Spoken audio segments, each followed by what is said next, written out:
Assalamualaikum warahmatullahi wabarakatuh. Baik, kita kembali bertemu dalam perkuliahan manajemen keuangan. Pada kali ini kita sudah memasuki pertemuan yang minggu ke-15 ya. Mungkin ini adalah pertemuan yang terakhir. Sehingga setelah pertemuan ini nanti tinggal menghadapi ujian penilaian akhir semester. Jadi saya harapkan kalian mempersiapkan untuk bisa mempelajari materi-materi yang saya berikan semua agar bisa nanti menghadapi ujian dengan optimal.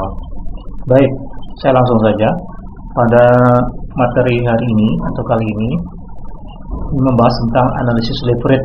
Analisis leverage ini merupakan salah satu bentuk analisis finansial atau analisis keuangan ya. Jadi ada analisis rasio, analisis keuangan itu ada analisis rasio, ada analisis leverage, ada analisis break-even point. Cuman pada materi keuangan ini saya tidak memberikan break-even point karena saya kira untuk break-even point itu juga diberikan pada mata kuliah lain sehingga tidak perlu saya berikan. Baik, pokok materi yang akan kita bahas pada pertemuan hari ini adalah tentang pengertian leverage itu apa, kemudian nanti jenis-jenis leverage. Kemudian jenis leverage itu ada dua, yaitu leverage operasi atau operating leverage. Kemudian ada leverage finansial atau financial leverage. Kemudian nanti materi terakhir adalah tentang indifferent point. Baik, kita lanjutkan pengertian leverage. Jadi masalah leverage ini timbul karena perusahaan itu harus menanggung berupa biaya tetap ya. Ya, biaya tetap ini nanti sumbernya ada dua. Yang pertama adalah dari penggunaan aset tetap sehingga menimbulkan biaya tetap berupa depresiasi. Kemudian yang kedua adalah penggunaan sumber dana yang berasal dari hutang sehingga itu menimbulkan biaya bunga karena menggunakan sumber dana hutang. Jadi leverage ini dapat diartikan adalah sebagai penggunaan aktiva atau sumber dana di mana penggunaan tersebut harus menanggung biaya tetap atau membayar return tetap. Dalam bentuk tadi apa? Ada biaya depresiasi dan ada biaya bunga. Nah, sini yang terpenting adalah dalam analisis leverage dengan mengetahui leverage operasi dan leverage finansial tadi, maka perusahaan bisa untuk memperkirakan berapa yang harus dilakukan untuk memperoleh profit ataupun laba sehingga tadi bisa menutupi dari biaya tetap maupun biaya bunga. Leverage tadi bisa dibedakan menjadi dua, yaitu yang pertama adalah leverage operasi atau operating leverage, yaitu penggunaan aktiva yang menyebabkan perusahaan harus menanggung biaya tetap berupa penyusutan atau depresiasi ya. Sementara yang kedua adalah leverage finansial atau financial leverage, yaitu penggunaan dana utang yang menyebabkan perusahaan harus menanggung biaya tetap berupa biaya bunga. Nah, dengan biaya tetap akibat penggunaan dana utang dan aktiva diharapkan penghasilan yang diperoleh itu lebih besar dibandingkan dengan beban atau biaya yang dikeluarkan sehingga cukup untuk menutupi biaya tetap dan biaya variabel.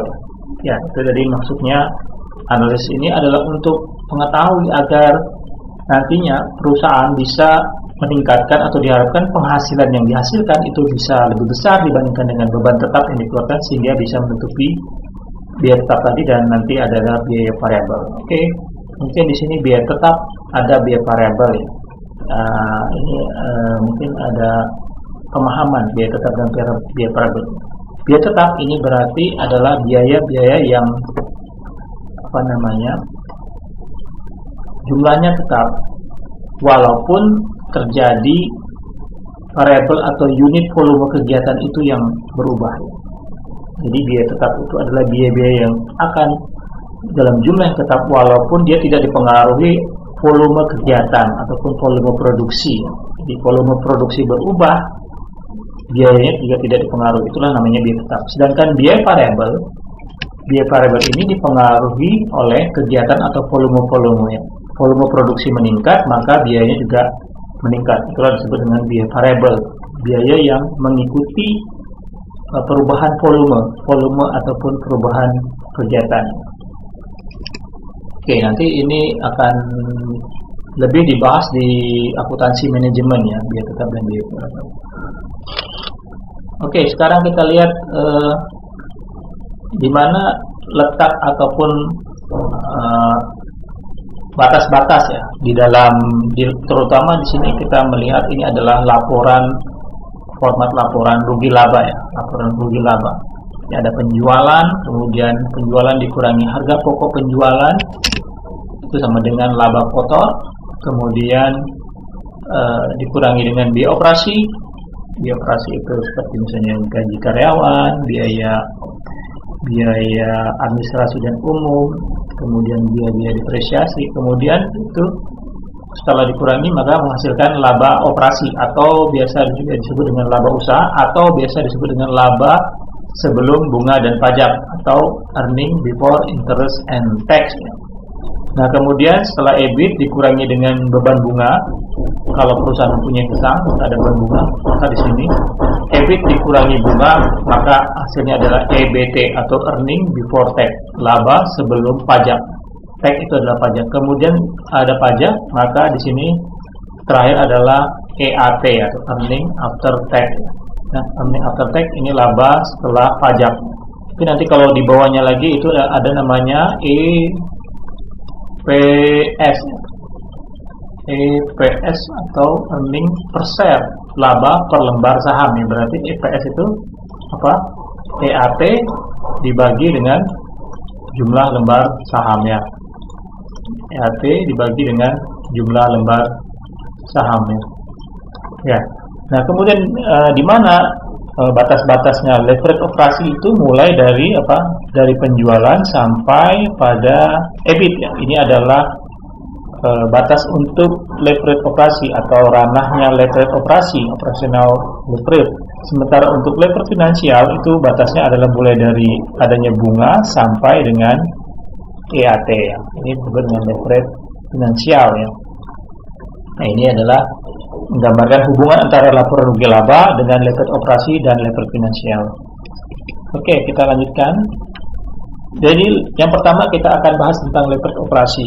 Jadi leverage operasi di sini adalah mengukur perubahan pendapatan atau penjualan, terhadap keuntungan operasi atau laba usaha atau juga laba sebelum bunga dan pajak ya.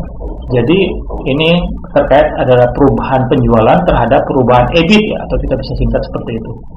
Dengan mengetahui tingkat leverage operasi, maka manajemen bisa menaksir perubahan laba operasi atau EBIT tadi sebagai akibat terjadinya perubahan penjualan. Ya, jadi tingkat leverage di sini kalau kita tahu berapa, itu kita bisa menaksir dengan terjadinya perubahan penjualan, berapa perubahan laba EBIT-nya atau laba usahanya itu akan mengalami perubahan. Dampaknya berapa perubahannya.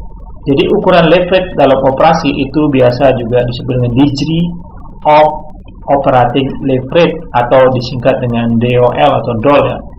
DOL atau degree of operating leverage. Jadi DOL itu adalah merupakan persentase dari perubahan dalam EBIT atau perubahan laba operasi berbanding dengan persentase dari perubahan dalam sales atau penjualan ya. Itu sehingga menghasilkan tingkat leverage DOL ya, yang nanti bisa berguna mengukur bila menaksir perubahan laba operasi akibat sebagai perubahan penjualan. Nah, rumus tadi yang perubahan EBIT terhadap perubahan sales itu bisa lebih di breakdown seperti ini. Jadi S ini adalah sales atau penjualan dikurangi dengan BV ini adalah biaya variabel, sementara BT itu adalah biaya tetap. Jadi dibagi dengan DOL itu sebenarnya penjualan dikurangi biaya variabel dibagi penjualan dikurangi biaya variabel dan dikurangi biaya tetap ya. Ini kan kalau rumus EBIT ya. Nah, atau bisa di breakdown lagi lebih ke bawah. Q ini adalah kuantitas atau jumlah unit penjualan, jumlah unit yang dijual. Sementara P ini ada price atau harga, V ini adalah biaya variabel. Jadi yang rumus ini, penjualan dikurangi biaya variabel, itu bisa juga dihitung dengan unit dikalikan harga dikurangi dengan biaya variabel. Kemudian dibagi dengan unit dikalikan harga dikurangi biaya variabel, kemudian dikurangi biaya tetap ya. Oke ya, ini untuk perhitungan atau pengukuran atau rumus degree of operating leverage atau leverage operasional. Oke. Sekarang untuk memahami tadi perhitungan leverage operasional, kita contohkan sebuah soal ya. Ya, misalnya di sini ada dua alternatif mesin yang bisa dipilih perusahaan. Kedua mesin tersebut mempunyai karakteristik yang berbeda. Mesin A itu mempunyai biaya tetap yang rendah, tetapi biaya variabelnya tinggi. Sementara mesin B itu biaya tetapnya tinggi, tetapi biaya variabelnya rendah. Berikut data kedua mesin. Nah, ini mesin A, ini adalah harga, maksudnya harga jual ya, harga jual. Mesin A dan B sama ya, harga jualnya 5.000, kemudian biaya variabelnya berbeda. Untuk mesin A 4.000 per unitnya, sementara mesin B 3.000 per unit. Untuk biaya tetap ini adalah 100 juta untuk mesin A, sementara mesin B adalah 500 juta. Kemudian bagaimana volume penjualan yang diperkirakan sebesar, misalnya ini jumlah unit penjualannya adalah 500.000 unit. Hitung besarnya DOL dari masing-masing mesin A dan mesin B. Oke, sekarang mari kita lihat soal ini. Oke, di sini saya akan menjawab untuk yang mesin A ya, untuk mesin B nanti silahkan kalian mempelajari sendiri atau melihat dari contoh ini cara penyelesaiannya. Kita akan pakai rumus yang mana? Rumus yang ini ya, rumus yang ini ya, kuantitas dikalikan ya. Oke ya. Sekarang kita lihat untuk mesin A, mesin A kita masukkan ini adalah kuantitasnya 500.000 unit dikalikan harga jual P ya, tadi ya, price-nya 5.000, kemudian dikurangi dengan biaya variabel. Biaya variabelnya adalah kuantitas dikalikan biaya variabel ya. Kemudian dibagi penjualan dikurangi biaya variabel dikurangi dengan biaya tetap ya. Ya, ini penjualannya tadi kan kuantitasnya 500.000 unit dikalikan harga 5.000. Kemudian ini adalah biaya variabelnya, kuantitasnya 500.000 unit dikalikan harga biaya variabel per unitnya 4.000. Kemudian dikurangi atau ditambah ya, ini kan di dalam kurung ya. Bisa aja ini langsung gini dikurang gitu. Kalau ini kurungnya dihilangkan. Dikurangi biaya tetapnya lagi 100 juta. Ya. Nah, sehingga hasilnya di sini adalah hitungan ini 500 juta dibagi 400 juta ketemu 1,25. Jadi DOL mesin A ya. DOL atau degree of operating leverage mesin A itu ketemu 1,25. Tingkat leverage-nya adalah 1,25. Ini artinya apa? Tingkat leverage 1,2 ini artinya misal terjadi perubahan peningkatan atau penurunan 40% penjualan. Jadi maksudnya ada peningkatan penjualan atau penurunan penjualan sebesar 40%, maka itu akan berpengaruh pada peningkatan atau penurunan sebesar 50% pada laba usaha EBIT atau EBIT ya. Jadi kalau ada ada penjualannya mengalami penurunan 40%, misalnya kita ambil contoh penurunan.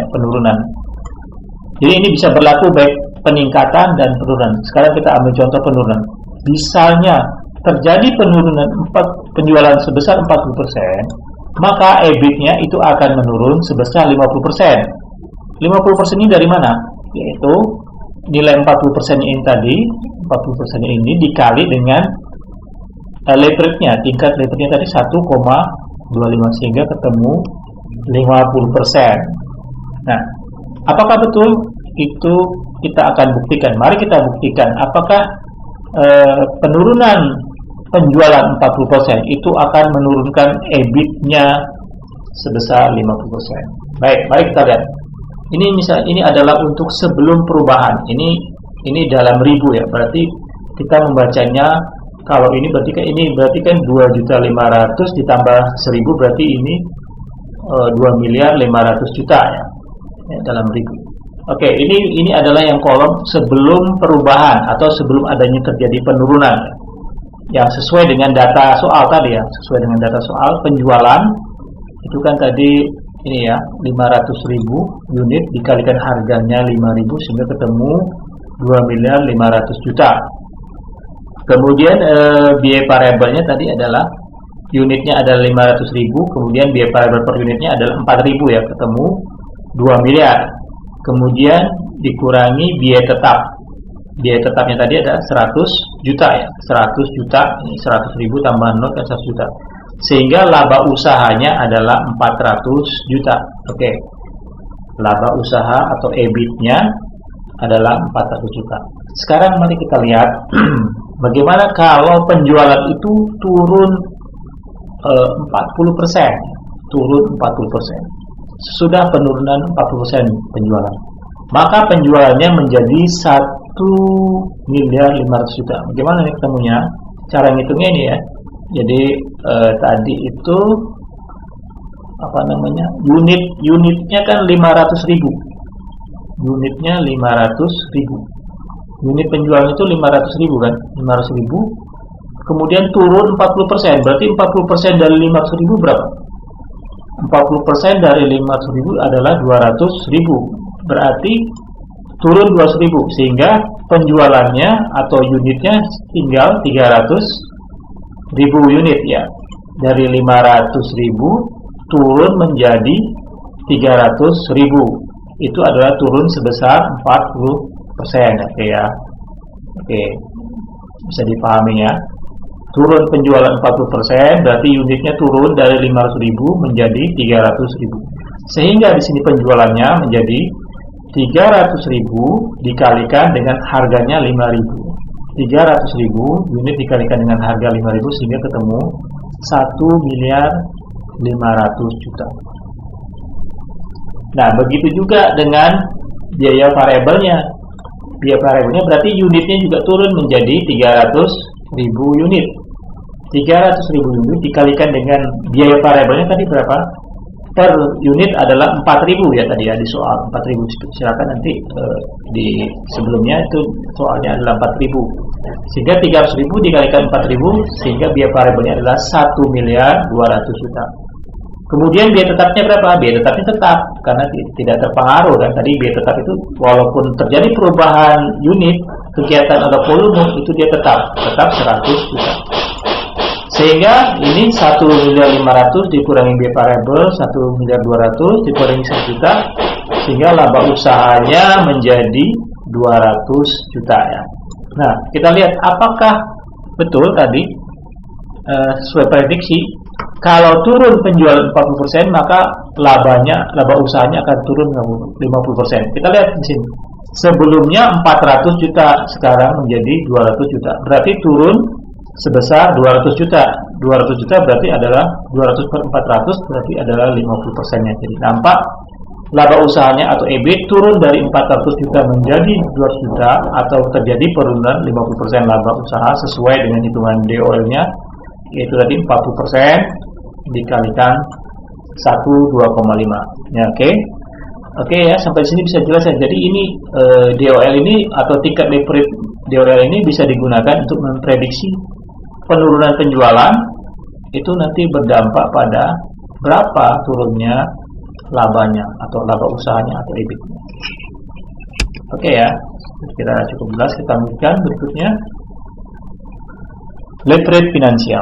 Nah, kalau tadi leverage operasi itu adalah mengikut perubahan dari penjualan terhadap EBIT atau laba usaha.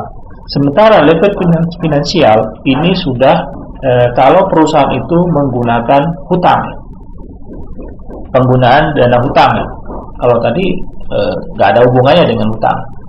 Sekarang kalau perusahaan menggunakan hutang berarti ada biaya bunga. Nah, di sini sehingga leverage finansial itu adalah mengukur perubahan keuntungan operasi atau EBIT terhadap perubahan pendapatan bagi pemegang saham atau EAT ya. Jadi perubahan EBIT terhadap perubahan EAT, laba setelah pajak, laba bersih setelah pajak.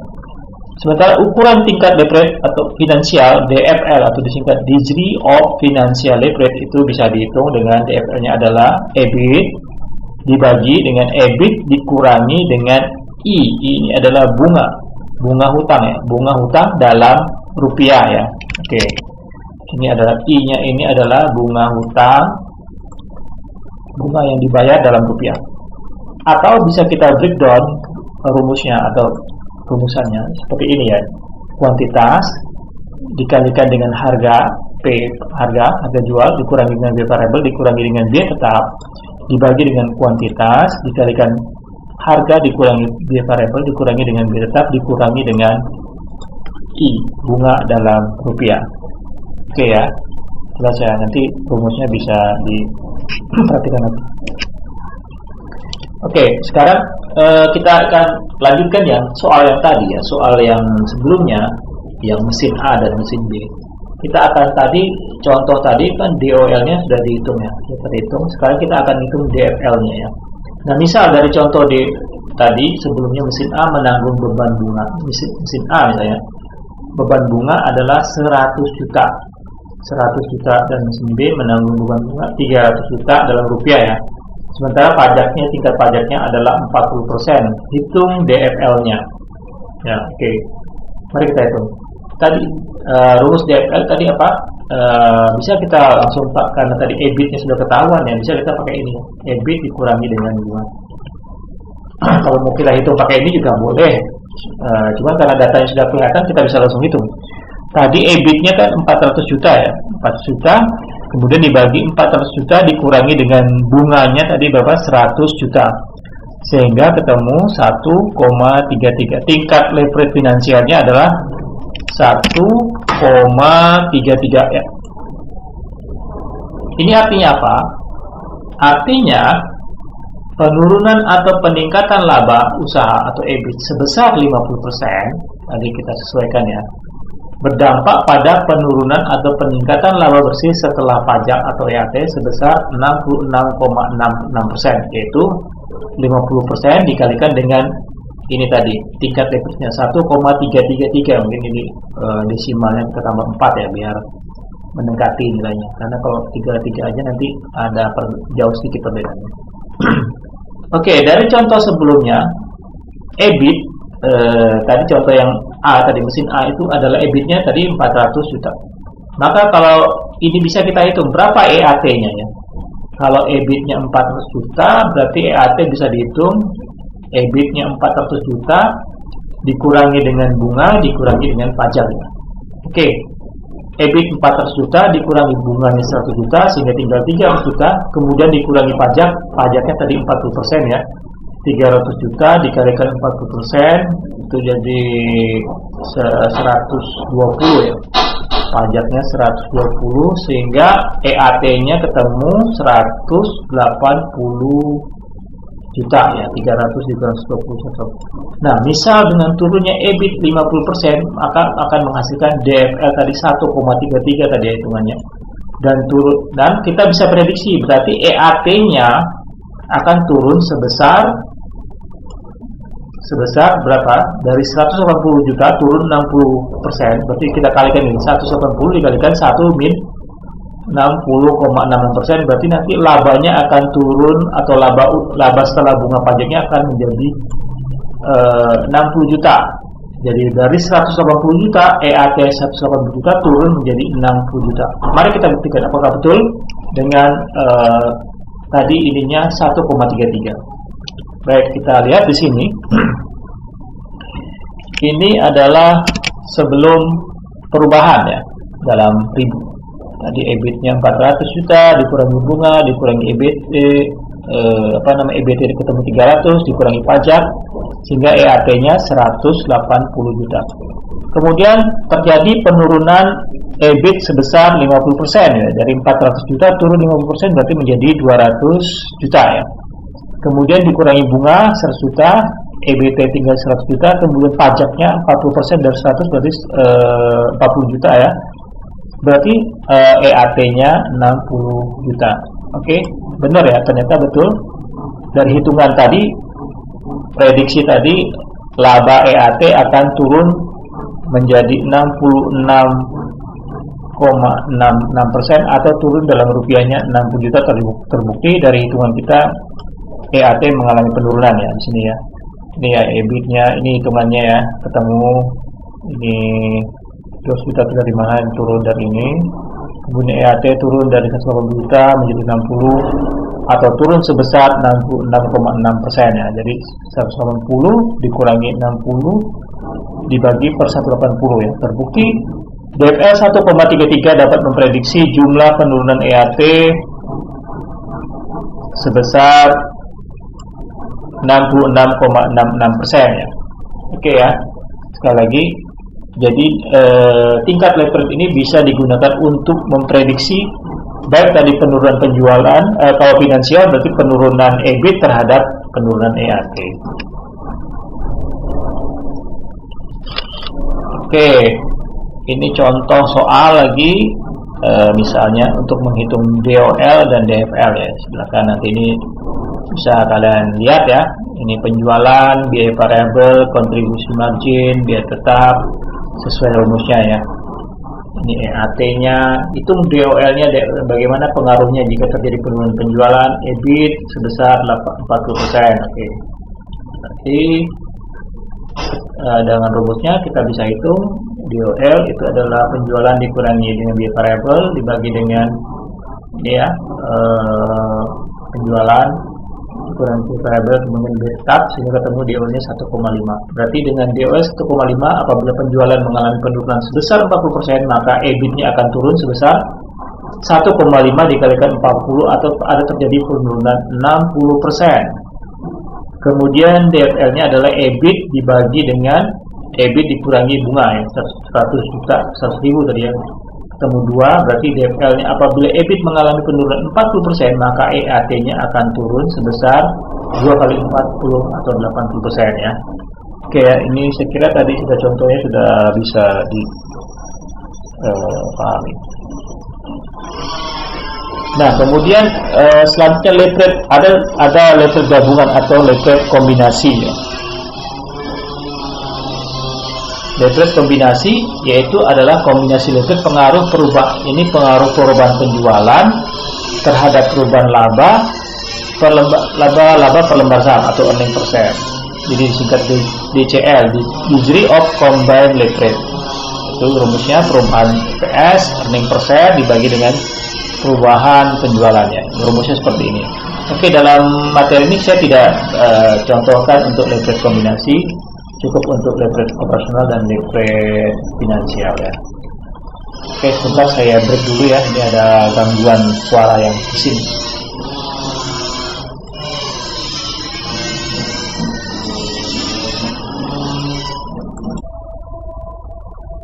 Oke, kita lanjutkan lagi. Saya pindah ke tempat yang agak walaupun ini sebenarnya suaranya masih kedengaran ya. Mohon maaf ya, ini karena kondisi di tetangga lagi ada memperbaiki rumah, jadi selalu ada gangguan ya dalam proses perekaman. Mudah-mudahan kalian tetap bisa memahami penjelasan saya. Oke, jadi combined leverage ini adalah kombinasi tadi antara leverage operasional dan leverage finansial ya. Jadi mengukur perubahan penjualan terhadap perubahan laba untuk pemegang saham. Nah, kalau kita berbicara laba pemegang saham berarti nanti berbicara tentang earning per share atau laba per lembar saham ya. Oke, baik, saya lanjut aja ya. Kita masuk pada materi independent point. Jadi independent point ini adalah untuk mengetahui nanti dalam memenuhi sumber dana, manajemen dihadapkan beberapa alternatif sumber pendanaan ya, yaitu dari modal sendiri maupun dari utang atau pinjaman ya. Modal sendiri itu biasanya bentuknya saham, sementara pinjaman utang itu biasanya bentuknya bisa pinjaman bank ataupun pinjaman atau dalam bentuk surat berharga obligasi, menerbitkan obligasi itu juga dalam bentuk utang. Nah, dari alternatif yang ada, baik itu modal sendiri atau saham atau hutang atau obligasi, itu tidak menjadi masalah asalkan bisa meningkatkan keuntungan bagi pemegang saham, yaitu earning per share atau laba per lembar saham, atau bisa juga diukur dengan rasio ROE, return on equity. Return on equity ini berarti laba berbanding dengan equity. Equity ini apa? Modal ya. Jadi laba bersih dibandingkan dengan modal sendiri.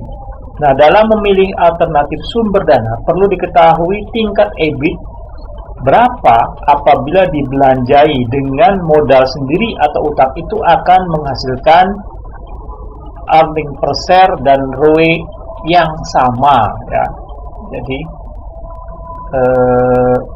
Jadi bahwa patokannya ketika kita itu memilih, perusahaan itu memilih sumber modal, maka nanti dia akan menghasilkan berapa PS-nya dan ROE-nya. Nah, dalam indifferent point ini ada tingkat EBIT. Jadi indifferent point itu ada titik atau tingkat EBIT yang dapat menyamakan keuntungan bagi pemegang saham dengan berbagai kombinasi leverage factor. Nah, leverage factor kan bisa tadi leverage operasional dan leverage finansial. Artinya, berapapun leverage factor yang akan menghasilkan EPS dan ROE yang sama. Jadi, berapapun leverage factornya akan menghasilkan earning per share dan ROE yang sama. Jadi, indifferent point ini, jadi indifferent point atau tingkat EBIT ini digunakan sebagai titik pembatas dalam pemilihan sumber dana.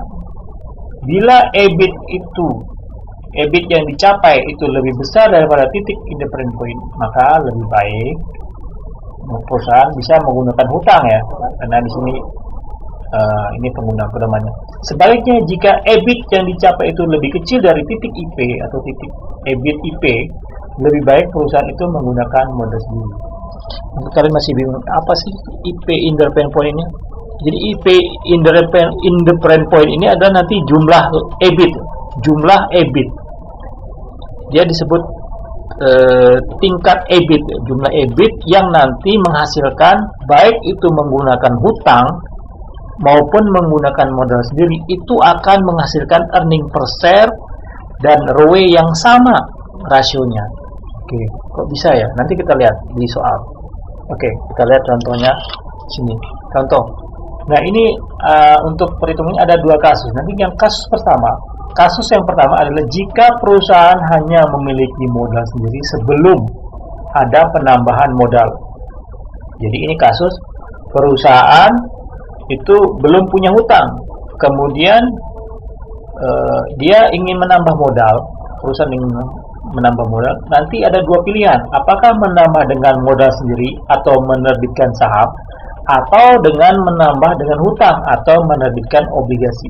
Nah, dengan itu kita bisa menghitung berapa EBIT-nya, EBIT yang IP, EBIT yang pada titik indifferent point. Jadi di sini EBIT-nya dinotasikan atau dikasih simbol X, X. Ini kemudian ini dikalikan 1 min T. T ini adalah pajak, dan X dikurang C. C ini adalah bunga. Bunga seandainya dipilih dengan hutang, maka bunga di sini adalah bunga dalam bunga hutang tadi dalam rupiah. Ini 1 min T, ini S1, S2, ini stok 1, stok 2 ya. Maksudnya S1 ini adalah S1 adalah jumlah lembar saham bila sumber modalnya dibelanjai dengan modal sendiri atau saham. Artinya penambahan modal itu dengan modal sendiri. Sementara S2 itu adalah jumlah lembar saham bila sumber modalnya itu dibelanjai dengan modal asing atau hutang. Ya pasti nanti jumlah lembar sahamnya berbeda ya. Apabila pilihannya pakai saham, berarti lembar sahamnya berapa. Apabila pilihannya pakai hutang, nanti jumlah lembar sahamnya juga berbeda, akan lebih sedikit ya. Kalau dia pakai lembar saham, tambahan pakai saham, berarti lembar sahamnya akan bertambah banyak karena dia menerbitkan saham lagi. Tetapi kalau dia memilih dengan hutang, berarti nanti jumlah lembar sahamnya lebih sedikit karena dia tidak menerbitkan saham. tapi menerbitkan obligasi atau utang. Oke, kita supaya gampang kita contohkan suatu soal. Misalnya, suatu perusahaan bekerja dengan modal sebesar 400 juta. Ya, ini 400 juta ini berarti dia sebelumnya dia hanya punya modal sendiri. Dia belum punya utang. Perusahaan itu punya modal dengan besar 400 juta. Yang terdiri dari 40.000 lembar saham biasa. Artinya 400 juta itu didanai dari saham sebanyak 40.000 lembar. Berarti kalau kita bagi 400 juta dibagi dengan 40.000 berarti per lembarnya sahamnya berapa? 10.000 ya. 10.000 harganya berarti 10.000 kan. 10.000 kali 40.000 kan ketemu 400 juta. Nah, pada tahun yang akan datang perusahaan akan berusaha meningkatkan keuntungan sebelum pajak atau EBIT menjadi 90 juta. Jadi dia punya proyeksi untuk bisa meningkatkan laba usahanya sebesar 90 juta. Nah, untuk meningkatkan tersebut menjadi 90 juta, dia perlu tambahan. Perusahaan itu memerlukan tambahan dana. Tambahan dananya sudah dihitung-hitung itu adalah sebesar 100 juta.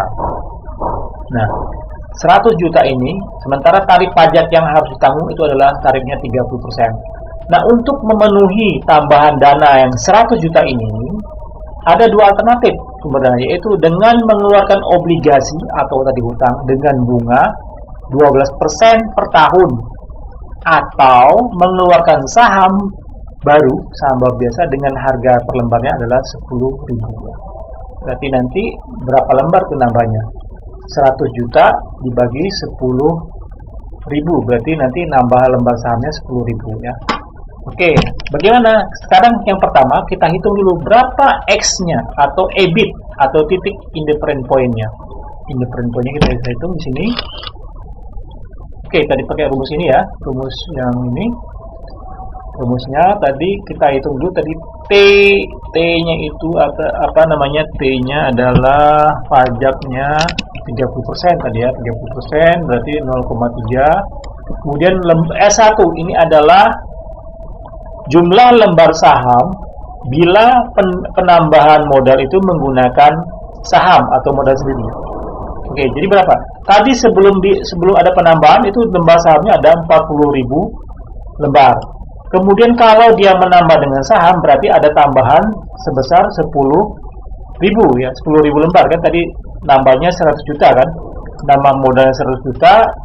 Kemudian harga sahamnya per lembar 10.000 berarti ada tambahan 10.000 ya. 100 dibagi 100 juta dibagi 10.000 kan ketemu 10.000 lembar. Berarti nanti jumlah lembar sahamnya kalau dia memakai modal sendiri itu sebanyak 50.000 lembar.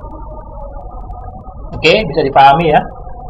Ya, silakan nanti kalau mau dipahami diulang-ulang aja.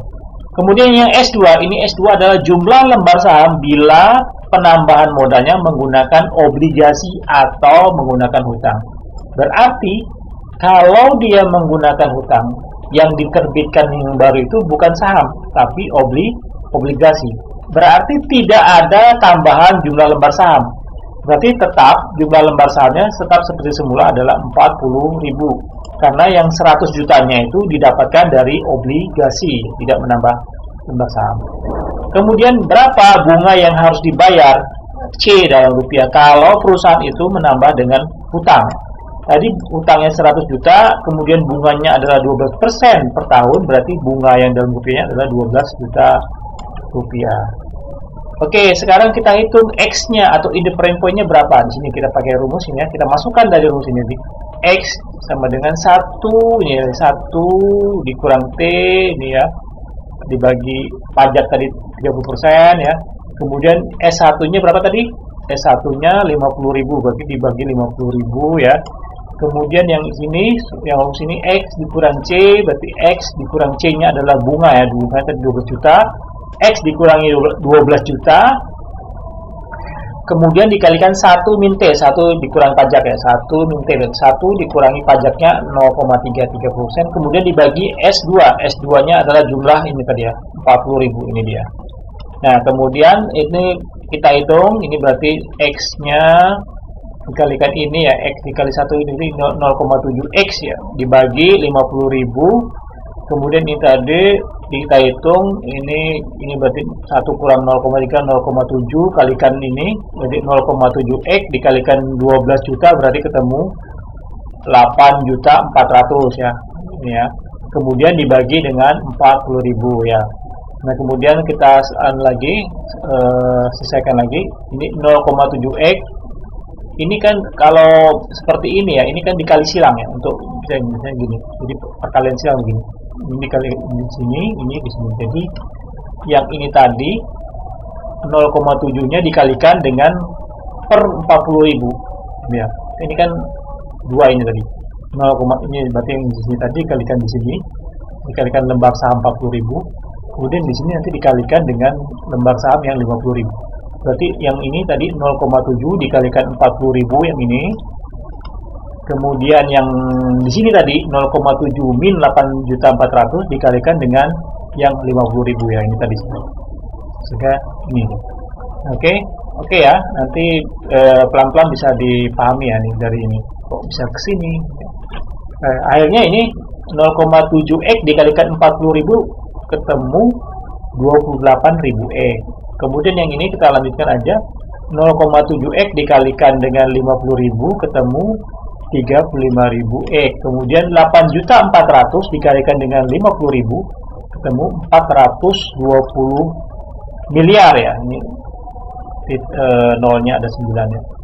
Kemudian kita pindahkan sini, berarti kan ini 35 atau 28.000-nya kita pindahkan ke sini. Pindahkan ke sini berarti 35.000x ini kurang 0 ya. 35.000 ini mestinya 35.000 dikurangi 28.000x ya. Kan ini kan dipindahkan sini berarti 35.000 dikurangi 28.000x sama dengan 420 juta. Ini kita pindahkan kan dari minus kita pindahkan ke sini jadi plus ya, 420 juta. Kemudian kita hitung berarti 35.000 dikurangi 28.000 ketemu 7.000x sama dengan 420 juta. Berarti x sama dengan 420 juta dibagi dengan 7.000. Sehingga x ketemu sama dengan 60 juta. Nah, 60 juta ini apa? Ini adalah tingkat EBIT. EBIT pada indifferent point. 60 juta ini adalah EBIT. Jadi EBIT dengan EBIT 60 juta nanti akan menghasilkan earning per share dan ROE yang sama baik menggunakan utang maupun menggunakan modal sendiri. Kok bisa? Nanti kita buktikan apakah betul dengan EBIT 60 juta itu akan menghasilkan PS dan ROE yang sama ya, baik menggunakan obligasi maupun menggunakan saham. Kita lihat pembuktiannya. Pembuktian ya dengan EBIT 60 juta akan menghasilkan EPS dan ROE yang sama baik penambahan modal dari modal sendiri maupun utang. Oke, di kolom ini adalah tambahan dengan saham atau modal sendiri ya. Sementara di kolom ini adalah tambahan dengan utang atau obligasi. Nah, berarti di sini jumlah modal sendiri atau jumlah saham kalau dia dengan tambahan dengan modal sendiri berarti menjadi 500 juta. Sebelumnya kan 400 juta. Modal sendirinya sebelumnya 400 juta. Berarti ada tambahan modal sendiri atau saham 100 juta berarti menjadi 500 juta. Sementara kalau untuk yang tambahan dengan utang, berapa jumlah modal sendirinya? Ya, berarti tetap kan? Tetap 400 juta, nggak ada tambahan. Karena dia nambahnya dari utang. Bukan nambah dari saham.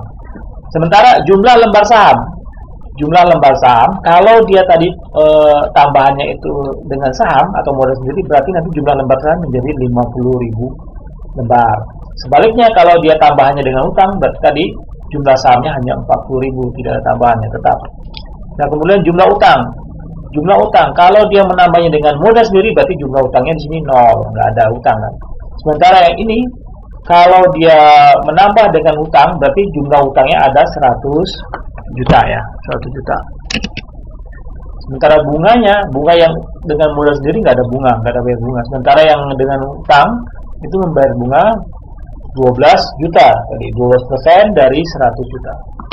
Oke, sekarang kita buktikan ya, EBIT 60 juta. EBIT 60 juta. EBIT 60 juta nih ya, kita buktikan EBIT 60 juta, kemudian bunga ini yang untuk modal sendiri. Kita hitung dulu yang modal sendiri dengan tambahan dengan modal sendiri. EBIT 60 juta, kemudian bunganya 0 karena nggak ada utang ya, maka EBT-nya ketemu 60 juta ya. Kemudian pajaknya berapa tadi? 30%, berarti 30% dari 60 juta adalah 18 juta. Sehingga EAT-nya adalah 60 kurang 18 ketemu 42 juta, atau laba bersih setelah pajak adalah 42 juta. Berapa ROE-nya? Return on equity-nya adalah, ROE itu kan rumusnya adalah laba setelah bunga dan pajak dibagi dengan modal sendiri. Berarti laba 42 juta dibagi dengan modal sendirinya berapa? Ini ya, labanya dibagi modal sendirinya 500 juta ya. Sehingga ketemu ini 42 juta dibagi 5 juta ketemu 0,084 atau dipresentasikan 8,4% ya. Oke ya. Jadi ROE-nya 8,4%. Sementara earning per share-nya atau laba per lembar sahamnya itu adalah laba dibagi dengan jumlah lembar, yaitu 42 juta dibagi dengan lembar sahamnya berapa sih? 50 ribu lembar ya. Ini 42 juta dibagi 50 ribu ketemu LPS-nya adalah Rp840 per lembar. Oke, ini adalah dengan tambahan saham atau modal sendiri. Sekarang bagaimana dengan tambahan hutang? Tadi saat kita itu EBIT 60 juta. Ya, kita pakai misalnya EBIT 60 juta, kemudian bunganya adalah 12 juta ya tadi ya, 12% kalikan 100, sehingga laba EBT-nya adalah ketemu 48 juta ya, 60 kurang 12, 48. Kemudian pajak 30% dari 48 juta ketemu 14 juta 400, sehingga EAT-nya adalah ketemu 33 juta 600 ribu ya EAT-nya. Berapa ROE-nya? Berarti ROE-nya adalah laba dibagi dengan jumlah modal. Jumlah modalnya berapa? 400 juta. Berarti 33,6 juta dibagi dengan 400 juta ketemu 0,084 atau 84%. Sama ya, ternyata sama. Jadi ROE-nya sama. ROE-nya sama. Kemudian EPS-nya gimana? EPS-nya berarti laba dibagi dengan jumlah lembar saham. 33,6 juta dibagi dengan lembar sahamnya berapa? 40 ribu ya ini tadi ya. 33,6 juta dibagi 40 ribu ketemu 840 rupiah per lembar. Oke, ternyata juga EPS-nya sama. Berarti ini betul ya, kita buktikan bahwa tadi dengan EBIT atau independent point, EBIT pada independent point atau EBIT pada independent point dengan jumlah 60 juta, apabila perusahaan itu menambah modal, baik itu dengan modal sendiri atau saham maupun dengan hutang atau obligasi, itu akan menghasilkan EPS dan ROE yang sama. Menghasilkan ROE dan EPS yang sama, yaitu ROE-nya berapa? 8,4%, sementara EPS-nya adalah 840 rupiah per lembar. Oke ya. Silakan ini untuk bisa dipahami, disetel berulang-ulang untuk bisa memahami bagaimana cara menghitungnya. Nah, kemudian yang kasus berikutnya ini nanti akan menjadi tugas kalian. Kalau kasus yang tadi itu adalah kasus perusahaan yang sebelumnya nggak punya hutang, kemudian nambah modal baik itu pakai hutang atau pakai modal sendiri. Pada kasus yang berikutnya adalah jika perusahaan itu sudah punya hutang. Nah, jadi kalau kasus yang ini dia sudah punya hutang ya. Kalau kasusnya dia sudah punya hutang, kemudian sudah punya hutang, dia mau nambah lagi modalnya. Nah, tambahan modal itu bisa dua, dengan modal sendiri atau dengan hutang. Nah, itu berapa? Itu rumusnya seperti ini, beda ya. Berarti di sini ada C-nya ada dua ya, karena dia kan sudah punya hutang sebelumnya, ada C1, ada C2. Jadi C1 ini adalah bunga sebelum ada tambahan dana. C2 adalah bunga sebelum dan sesudah ada tambahan dana. Berarti di total nanti C. Bunga sebelum dan sesudah ada tambahan dana. Berarti nanti totalnya bunga bunga sebelum dan bunga sesudah. Oke, nanti ini tugasnya ya. Jadi suatu perusahaan mempunyai modal 500 juta terdiri dari saham atau modal sendiri 400 juta itu 80.000 lembar, dan hutang obligasi 100 juta dengan bunga 12%. Berarti ini adalah C1-nya ya. Perusahaan merencanakan mengadakan ekspansi yang diperkirakan membutuhkan tambahan dana sebesar 100 juta. Saya tambahan 100 juta. Tambahan tersebut bisa dipenuhi dengan saham 20.000 lembar. Itu tadi ya. Itu kan harga sahamnya tadi berapa? 100 juta dibagi dengan 20.000 ya. Berarti 5 ya, 5.000. Atau dengan mengeluarkan obligasi dengan bunga 14%. Ini C2-nya, C2-nya ya. C2-nya berarti nanti C1 ditambah dengan C2, 12% ditambah dengan 14% dalam rupiah. Sementara pajaknya adalah 30%. Oke. Tinggal kalian yang penting di sini hitungannya jangan salah nanti. C1-nya berapa, C2-nya berapa, S1-nya berapa, S2-nya berapa. P-nya ini jelas 0,3. Udah ketemu nanti. Hitungannya X-nya berapa sehingga nanti ketemu. Tugasnya nanti adalah menghitung berapa jumlah X-nya ya, jumlah X-nya atau independent point-nya, kemudian nanti dibuktikan apakah betul independent point tadi akan menghasilkan PS dan ROE yang sama ya, baik tambahan dari hutang maupun dari modal dulu. Baik, demikian mungkin untuk perkuliahan hari ini. Saya kira nanti setelah kita nanti ada perkuliahan berikutnya adalah untuk perkuliahan atau praktikum. Nanti mungkin saya ingin ada Google Meet atau Zoom ya, nanti saya umumkan di grup di WAG ya.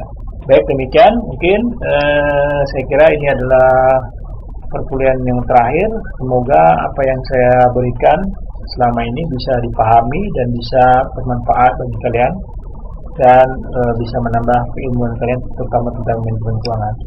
Terima kasih atas perhatiannya. Baik, saya akhiri. Assalamualaikum warahmatullahi wabarakatuh.